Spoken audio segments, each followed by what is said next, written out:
Assalamualaikum warahmatullahi wabarakatuh. Perkenalkan, nama saya Dewi Aprilia dengan NIM 8773040095. Di sini saya akan melaksanakan praktikum IPA di SD tentang pencemaran lingkungan, pengaruh deterjen terhadap perkecambahan. Tujuan dari praktikum kali ini yaitu untuk mengamati pengaruh deterjen terhadap perkecambahan kacang hijau. Berikut ini adalah alat dan bahan serta cara kerjanya. Pertama, kita siapkan peralatannya yaitu air, deterjen, biji kacang hijau, gelas takar ukuran 1000 ml, timbangan digital, sendok, dan juga kapas. Selain itu, kita siapkan juga gelas plastik yang sudah diberikan label mulai dari 100%, 50%, 25%, 12,50%, 6,25%, 3,10%, serta kontrol. Langkah selanjutnya yaitu kita rendam biji kacang hijau untuk mencari benih yang terbaik, ditandai dengan biji yang tenggelam. Selanjutnya kita buat larutan deterjen dengan konsentrasi yang berbeda. Kita timbang terlebih dahulu deterjen sebanyak 2 gram, kemudian kita campur dengan air PDAM sebanyak 1000 ml. Kemudian aduk hingga tercampur rata dan tuangkan ke dalam gelas yang diberikan label konsentrasi 100% sebanyak 500 ml. Kemudian sisa air yang di gelas ukur kita tambahkan dengan air PDAM sehingga menjadi 1000 ml dan kita tuangkan ke gelas pada label 50% sebanyak 500 ml. Kemudian sisa air yang ada di gelas ukur tadi kita tambahkan dengan air PDAM sehingga menjadi ukuran 1000 ml dan kita tuangkan ke gelas pada label 25% sebanyak 500 ml. Kita ulangi lagi langkah ini dengan menambahkan air yang ada di gelas ukur menjadi 100 ml.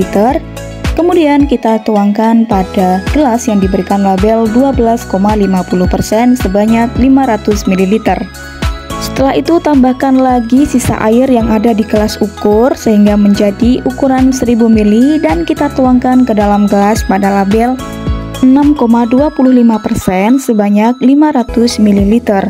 Kemudian air sisa yang ada di gelas ukur kita tambahkan dengan air PDAM sehingga menjadi ukuran 1000 ml dan kita tuangkan ke gelas pada label 3,10% sebanyak 500 ml. Setelah itu kita cuci gelas ukur yang kita gunakan tadi dan jangan lupa kita ambil air PDAM sebanyak 1000 ml kemudian kita tuangkan ke dalam gelas pada label kontrol sebanyak 500 ml. Selanjutnya kita masukkan kapas ke dalam gelas yang sudah diberikan label yang sama seperti konsentrasi air deterjen yang kita buat tadi. Kapas tersebut akan kita gunakan sebagai media tanam kacang hijau. Kemudian kita akan memasukkan biji kacang hijau sebanyak 10 biji ke dalam masing-masing gelas yang diberikan label konsentrasi.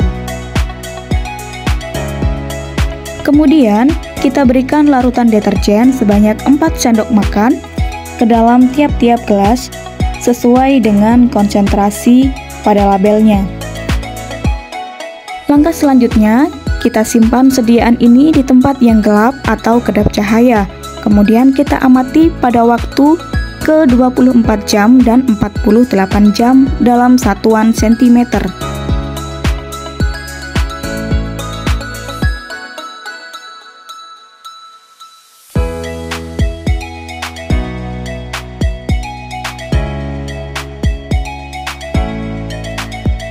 Berdasarkan tabel dan grafik pengamatan dapat diketahui bahwa 24 jam pertama pertumbuhan kacang hijau sangatlah pendek pada konsentrasi larutan yang sangat tinggi, namun semakin panjang konsentrasi larutan deterjen yang sangat rendah. Kemudian dalam 48 jam pertumbuhan akar sangatlah sedikit pada konsentrasi larutan yang sangat tinggi dan semakin tinggi pada larutan deterjen yang sangat rendah.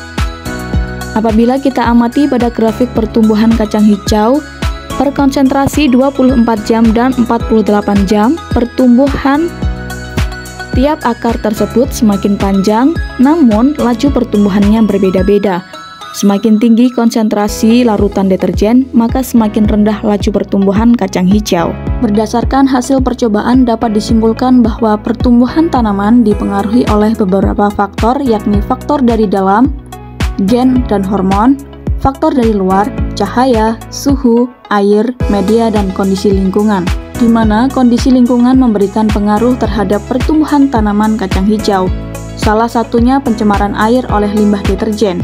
Hal ini ditunjukkan dalam hasil praktikum, di mana semakin tinggi konsentrasi larutan deterjen, maka semakin rendah laju pertumbuhan kacang hijau. Terima kasih, kurang lebihnya mohon maaf yang sebesar-besarnya. Wassalamualaikum warahmatullahi wabarakatuh.